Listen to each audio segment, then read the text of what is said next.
नमस्कार, स्वागत है आपका द न्यूज पर। मैं हूं आपके साथ शेरन। उत्तर प्रदेश की पुलिस के द्वारा कांवड़ को लिए गए फैसले पर अब हिंदी सिनेमा के पटकथा लेखक जावेद अख्तर का रिएक्शन सामने आया है। दरअसल आपके लिए बता दें कि बॉलीवुड में जावेद अख्तर के गाने या फिर कविता ज्यादा चले ना चले, पर वो अपने बयानों को लेकर सुर्खियों में जरूर रहते हैं। जी हाँ, फिर एक बार जावेद अख्तर ने उत्तर प्रदेश की पुलिस के द्वारा उठाए गए कदमों को लेकर आलोचना की है। दरअसल क्या है ये पूरा मामला, आपके लिए बता दें कि इन दिनों यानी कि 22 तारीख से शुरू होने वाली कांवड़ यात्रा को लेकर उत्तर प्रदेश की पुलिस ने मुजफ्फरनगर में कांवड़ यात्रा का जो मार्ग है, जो रास्ता है, यहाँ पर जितने भी भोजनालय हैं, जितने भी रेस्टोरेंट्स हैं या फिर फल सब्जी बेचने वाले लोग हैं, उन लोगों को सीधी तरीके से यानी कि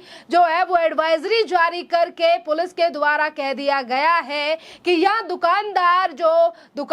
हैं और उनके मालिक हैं, वो अपना नाम प्रदर्शित करें। और इसी बात की जानकारी जो है वो पुलिस के द्वारा पहले ही दी गई है, जिसको लेकर आज बौखलाहट सामने आई है। ये कहें हम जावेद अख्तर की या फिर उन्होंने कुछ तीखा ही बयान जो है वो दिया है उत्तर प्रदेश की पुलिस के द्वारा उठाए गए कदम पर। जी हाँ, दरअसल जावेद अख्तर ने सोशल मीडिया प्लेटफॉर्म एक्स पर जो है वो उत्तर प्रदेश की पुलिस के इस फैसले की तुलना जो है वो नाजी जर्मनी से कर दी है और जावेद अख्तर ने उठाए हैं सवाल। जावेद अख्तर ने एक्स पर लिखा है कि मुजफ्फरनगर पुलिस ने निर्देश दिया है कि निकट भविष्य में किसी भी विशेष धार्मिक जुलूस के मार्ग पर सभी दुकानों, रेस्टोरेंटों, जहां तक कि वाहन पर मालिकों का नाम प्रमुखता से स्पष्ट रूप से दर्शाया जाना चाहिए। क्यों? नाजी जर्मनी में वो केवल विशेष दुकानों और घरों पर ही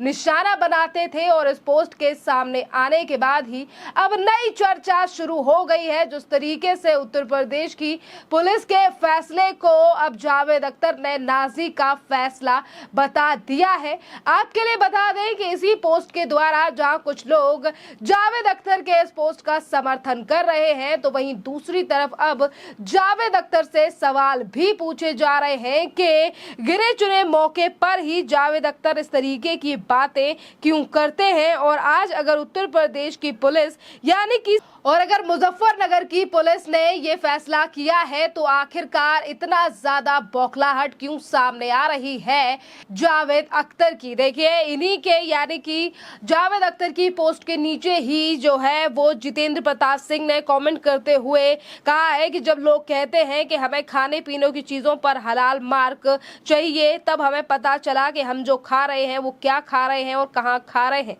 लेकिन जब हम यही बात कह रहे हैं कि हम जो खा रहे हैं हमें भी पता होना चाहिए, तो फिर हम किसका खा रहे हैं हमें ये भी पता होना चाहिए, तो फिर आपके पेट में मरोड़ क्यों उठ रही है। और यही जो है वो दोगलापन है। और यही जो मूड डॉक्टर नाम के यूजर हैं, उन्होंने सीधे तौर पर कहा है कि जब हलाल सर्टिफिकेशन एक चॉइस है, तो फिर दुकानदार को अपना नाम दिखाना चॉइस क्यों नहीं होना चाहिए। और फिर यहाँ पर इस तरीके के नाजी और जर्मनी वाली हिपोक्रेसी जो है वो क्यों जावेद अख्तर दिखा रहे हैं। इसी के साथ जो है वो प्रकाश सांगेश्वर जो है वो सीधे तौर पर कह रहे हैं कि जब हलाल को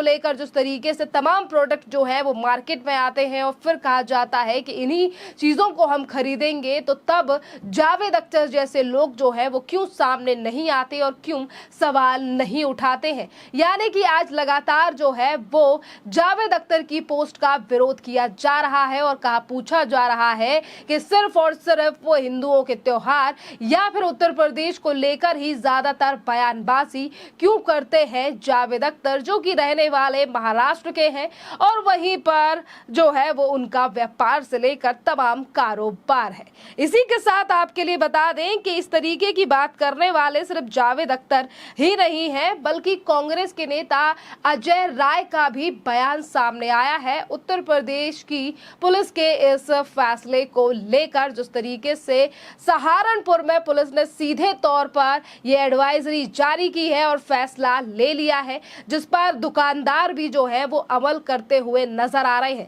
सुनिए क्या कह रहे हैं कांग्रेस के नेता अजय राय। देखिए, ये पूरी तरीके से ये गलत निर्णय है और पुलिस मनमानी कर रही है। ये सब चीजें वापस होनी चाहिए। तत्काल सरकार को संज्ञान लेकर अधिकारी के खिलाफ कार्रवाई करनी चाहिए और ये चीजों को बंद कराना चाहिए। देखिए सीधे तौर पर किस तरीके से अजय राय की जो है वो बौखलाहट सामने आई है और वो ये कह रहे हैं कि जो पुलिस इस तरीके के और जो अधिकारी इस तरीके के फैसले ले रहे हैं, प्रशासन को उनके ऊपर सख्त से सख्त जो है वो कार्रवाई होनी चाहिए। इसी के साथ आपके लिए बता दें कि सहारनपुर के डीआईजी ने ये पूरा मामला जो है वो विस्तार से बताया है और वो बता रहे हैं कि आखिरकार पुलिस की तरफ से जो है ये फैसला क्यों लिया गया है और कांवड़ यात्री जो कि कांवड़ यात्रा 22 तारीख से शुरू होने वाली है, किस तरीके की समस्याओं का सामना उन्हें पहले करना पड़ रहा है। सुनिए क्या कह रहे हैं सहारनपुर के डीआईजी अजय कुमार साहनी। जैसा कि पूर्व में ये मामले सामने आए हैं कि कांवड़ में जो कांवड़िए आते हैं, कई जगह रेट लिस्ट को लेकर होटल और ढाबों पे विवाद हुआ खाने वाली चीज़ों को लेकर। इसके अलावा कुछ मुद्दे ये उठते रहे कि कोई नॉनवेज किसी दुकान पे है या कोई अन्य धर्म का, कोई अन्य संप्रदाय का व्यक्ति किसी अन्य नाम से कोई होटल ढाबा खोला हुआ है, जिसको लेकर आपस में हमेशा दिक्कतें आती रही हैं। उसके देखते हुए निर्णय लिया गया था कि जो भी दुकान है, होटल है, ढाबे हैं, इस सब पे उसका जो प्रोप्राइटर हो, जो उसका मालिक हो, उसका नाम बड़े बड़े अक्षरों में साफ सुथरा इंगित हो, दुकानों पर रेट लिस्ट लगाई गई हो, साथ ही वहाँ जो कार्य करते हों कर्मी उनका नाम इंगित हो, ताकि किसी प्रकार की कोई समस्या न उत्पन्न हो और जो भी व्यक्ति जाता है उसके सामने सबकी पहचान सुनिश्चित हो। जानबूझकर भी कोई विवाद उत्पन्न करना चाहता हो तो वो भी ना कर सके और अपना नाम छिपाकर कोई अन्य तथ्य रख के लोगों को कोई भ्रमित ना कर सके। इसको लेते हुए निर्णय लिया गया था और इसमें सभी से बातचीत हो गई है। सभी होटल ढाबे जितने हैं सभी से इसकी आम सहमति बन गई है और पूरे कांवड़ के हमारे जो मार्ग है इसको लेते हुए निर्णय किया गया है। ये तो अच्छी बात है, ये तो बहुत ही अच्छी बात है कि लोग अपनी पहचान ना छुपाएं, अपना नाम इंगित करें और जो सामग्री बेच रहे हैं उसका रेट डालें उस पर कि ये रेट है, ओवर रेटिंग ना हो। अच्छी बात है और हम लोग चाहेंगे कि इसमें सभी लोग सहयोग करें। अभी तो बेसिकली हम जो कांवड़ मार्ग है उस पर हम लोगों ने डिसाइड किया है, जो हमारा कांवड़ मार्ग है NH 58 है, गंगनहर पटरी है, ये सब हम लोगों ने डिसाइड। देखिए अजय कुमार साहनी ने सीधे तौर पर बताया है कि जो कांवड़ ले जाने वाले लोग हैं उनको यानी कि उन लोगों को कई तरीके की समस्याएं जो है वो पहले सामने आ रही थी, क्योंकि कई तरीके की तस्वीर और वीडियो पहले भी सामने आई है कि किस तरीके से लोगों ने जो है वो शाकाहारी होते हुए भी जो है वो अनजाने में एक मांसाहारी रेस्टोरेंट पर खाना खा लिया और जब यूपीआई करने की यानी कि पेमेंट करने की बात आती है तो रेस्टोरेंट पे कुछ और लिखा होता है पर उसका मालिक कोई और होता है। और इसी तरीके के कई मामले जो है वो निकल कर सामने आए, जिसके बाद पुलिस और प्रशासन की तरफ से ये कदम उठाया गया है, जिसको लेकर एक तरफ कांवड़ यात्री और तमाम देश की जनता तो समर्थन कर रही है, उत्तर प्रदेश की जनता का भी रिस्पॉन्स सामने आ रहा है, पर वहीं दूसरी तरफ कुछ राजनीतिक पार्टियां इस पर भी राजनीति कर रही हैं, चाहे फिर वो प्रदेश के पूर्व मुख्यमंत्री अखिलेश यादव हो, कांग्रेस के चुनिंदा कुछ नेता हो या फिर बॉलीवुड जगत से आने वाले जावेद अख्तर हो, जो कि राजनीति में लगातार टिप्पणी करते हुए नजर आते हैं। खैर इस पूरे मामले पर आपकी जो भी राय हो आप भी हमें कमेंट कर जरूर बताइए। धन्यवाद।